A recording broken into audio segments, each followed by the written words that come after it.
in German. And I've been told several times that I have an ear for language. I think that's accurate, but I never really tried to learn that many languages just because I've had other interests, and with the 2 languages I have, I can just basically get around. So German is a language that's very close to English, and that being said, it's a lot more difficult to understand and learn than many of the other languages. I consider English a relatively marginally hard language to understand compared to, say, for example, Spanish. And I heard Bahasa Indonesian is one of the easiest languages to really deal with. So in German, one of the hardest things to understand is the G that comes at the end, the GE. Hast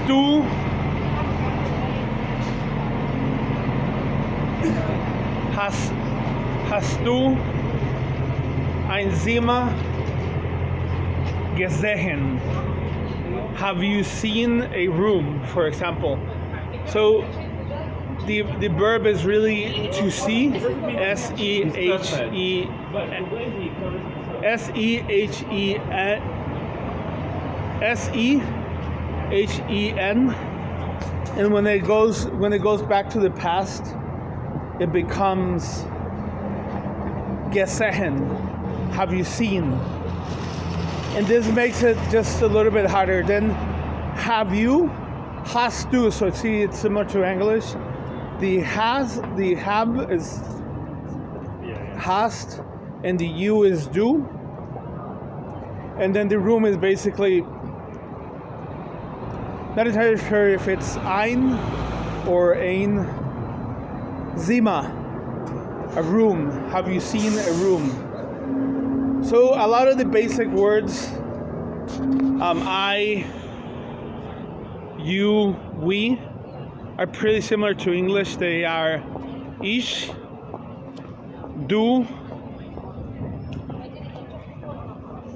wir, and the W-I-R is v, pronounced as a V, the W. So for example, I don't know if you learned that how Germans pronounce village. They always say village because it's that pronunciation. The German village, right? That's how they pronounce it. I think it's a little bit cute. One of the hardest words to learn in German, Schadenfreude, is when you feel happiness for somebody else's misfortune. And interestingly enough, these are some words that I learned when I was guiding in the Caribbean about German. So for example, a holler monkey. So for example, an ape, it's very similar, the word to monkey in German, it's Affen, right? So it's like a similar similar like root word AP, and then brul.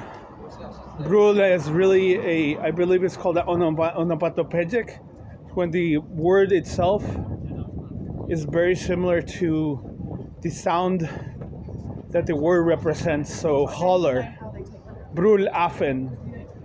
I'm gonna give you another example that I really like to use, which is leaf cutter ants. Blatt schneide Ameise. Then blatt is basically a leaf. Schneide, cut. Ameisen is ants. So the N at the end of the word Ameisen, you put the N at the end. This basically stands for plural. So some examples: brutal, mention, so many men. Man, mention. Mention means just the plural form of man, for example.